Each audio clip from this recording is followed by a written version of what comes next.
નમસ્કાર. સરળ ભાષામાં શેરબજાર શીખો સિરીઝમાં તમારું સ્વાગત છે. આપણે ટીવીમાં અને ન્યૂઝમાં જોતા હોઈએ છીએ કે આજે સેન્સેક્સ આટલો વધ્યો, આજે નિફ્ટી આટલી વધી. તો આ સેન્સેક્સ અને નિફ્ટી શું હોય છે એ આજે આપણે સમજીશું. સૌથી પહેલાં સેન્સેક્સ અને નિફ્ટી શું છે? સેન્સેક્સ અને નિફ્ટી એ બંને ઇન્ડેક્સ છે.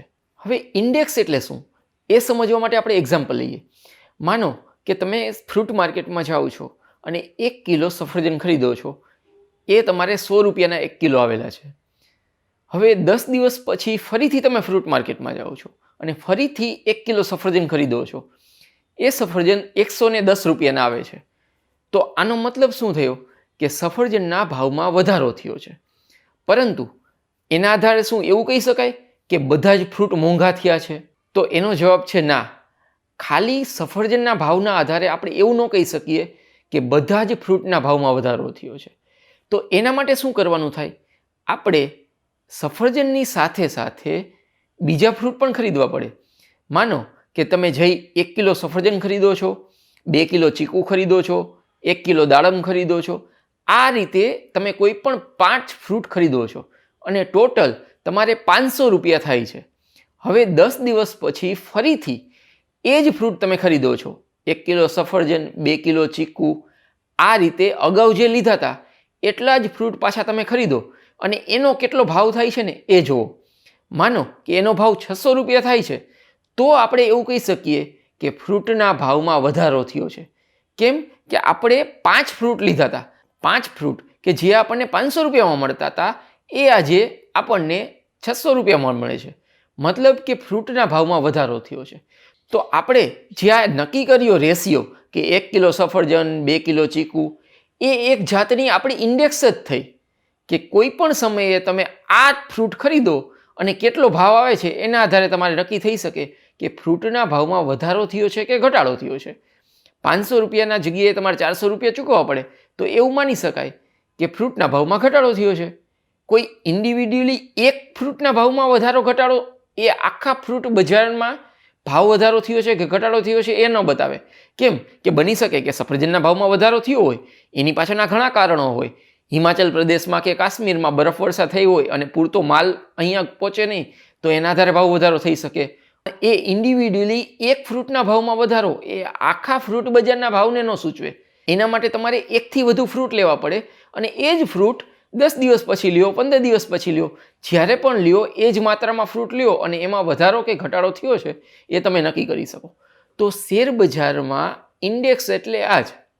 તો શેર બજારમાં કોઈ એક સ્ટોકના ભાવ વધારાના આધારે આપણે એવું ન કહી શકીએ કે શેર બજાર ઊંચું ગયું છે, શેર બજાર નીચું ગયું છે. એના માટે આપણે અમુક શેરોનું લિસ્ટ બનાવવું પડે કે આ શેરના ભાવમાં વધારો થયો છે કે આ શેરના ભાવમાં ઘટાડો થયો છે. તો BSEમાં અત્યારે 5300 કરતાં વધારે શેર છે. તો એ 5300 શેર આપણે ઇન્ડિવિડ્યુઅલી ચેક કરવા નથી જવાના. તો કેવી રીતે ખબર પડે કે માર્કેટ વધ્યું છે કે ઘટ્યું છે? તો એ 5300 શેરમાંથી અમુક ક્રાઇટેરિયા નક્કી કરી અને આપણે 30 શેર નક્કી કરેલા છે. એ 30 શેરના ભાવમાં શું થાય છે એ આપણે જોઈએ. 30 શેરમાં ભાવમાં વધારો થયો હશે તો એની ઇન્ડેક્સ કે જેને આપણે સેન્સેક્સ કહીએ છીએ એમાં વધારો આવશે. એ 30 શેરના ભાવમાં ઘટાડો થયો હશે તો એ સેન્સેક્સ ઘટશે. બની શકે કે કોઈ એક સ્ટોક વધ્યો હોય, 30માંથી કોઈ એક સ્ટોકમાં વધારો થયો હોય તો સામે બીજા સ્ટોકમાં ઘટાડો થયો હોય, પણ એ બધાની એવરેજ થઈ અને જે રેશિયો નક્કી કરી અને આપણે ઇન્ડેક્સ બનાવેલી છે સેન્સેક્સ, એ બધાનું પ્રતિનિધિત્વ કરે છે. એ બધાનો શું ચેન્જ છે એ બતાવશે. તો એના આધારે જો સેન્સેક્સ વધે તો આપણે એવું કહી શકીએ કે સેન્સેક્સ વધ્યો છે માટે BSEના સ્ટોકમાં વધારો થયો હશે. એ જ રીતે જો BSEના શેરોમાં ઘટાડો આવશે તો એની અસર સેન્સેક્સ પર દેખાવાની છે અને સેન્સેક્સના ભાવમાં ઘટાડો થશે. તો સેન્સેક્સ જોઈને આપણે નક્કી કરી શકીએ કે શેરમાં શું થાય છે, શેરનો ભાવ વધે છે કે ઘટે છે. આ જ રીતે આપણે અગાઉના વિડીયોમાં જોયું હતું કે ભારતમાં મુખ્ય 2 બજાર છે, BSE અને NSE. BSE એટલે બોમ્બે સ્ટોક એક્સચેન્જ અને NSE એટલે નેશનલ સ્ટોક એક્સચેન્જ. તો BSE માટે ઇન્ડેક્સ છે સેન્સેક્સ.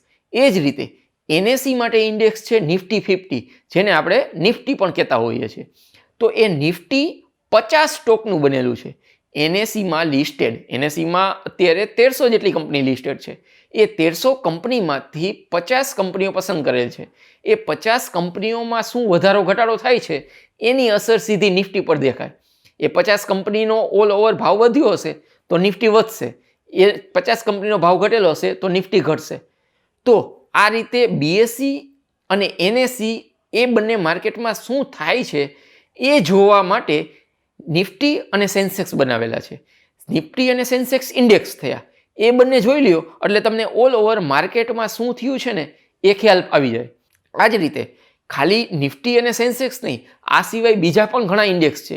માનો કે બેંક નિફ્ટી છે, તો બેંક નિફ્ટી શું છે? બેંક નિફ્ટી બેંકોના શેરની ઇન્ડેક્સ છે. તો બેંક નિફ્ટી વધશે તો એનો મતલબ એમ છે કે બેંકો છે એ વધેલી છે, અને જો બેંક નિફ્ટી ઘટશે તો એનો મતલબ એમ છે કે બેંકોના શેર આજે ઘટેલા છે. આ રીતે મેટલ ઇન્ડેક્સ હોય છે, આઈટી ઇન્ડેક્સ હોય છે. તો એના આધારે નક્કી કરી શકીએ આપણે કે કયા સેક્ટરમાં વધેલા છે. સેક્ટર વાઇઝ બી ઇન્ડેક્સ છે, આ રીતે જનરલ ઇન્ડેક્સ નિફ્ટી અને બેંક નિફ્ટી બી છે. તો આ રીતે જનરલ ઇન્ડેક્સ એટલે કે નિફ્ટી અને સેન્સેક્સ, અને ઉપરાંત sector wise index Nifty IT, bank Nifty, આ બધા સેક્ટર ઇન્ડેક્સ થયા. તો આ ઇન્ડેક્સને જોવાથી આપણે નક્કી કરી શકીએ કે શેરોના ભાવમાં વધારો થયો છે કે ઘટાડો થયો છે. તો હવે એક તો આપણને ઉપયોગ ખબર પડી ગયો કે આ ઇન્ડેક્સનો ફાયદો શું. ઇન્ડેક્સથી આપણે જનરલ ઓવરવ્યૂ લઈ શકીએ કે માર્કેટના ભાવમાં વધારો થયો છે કે ઘટાડો થયો છે.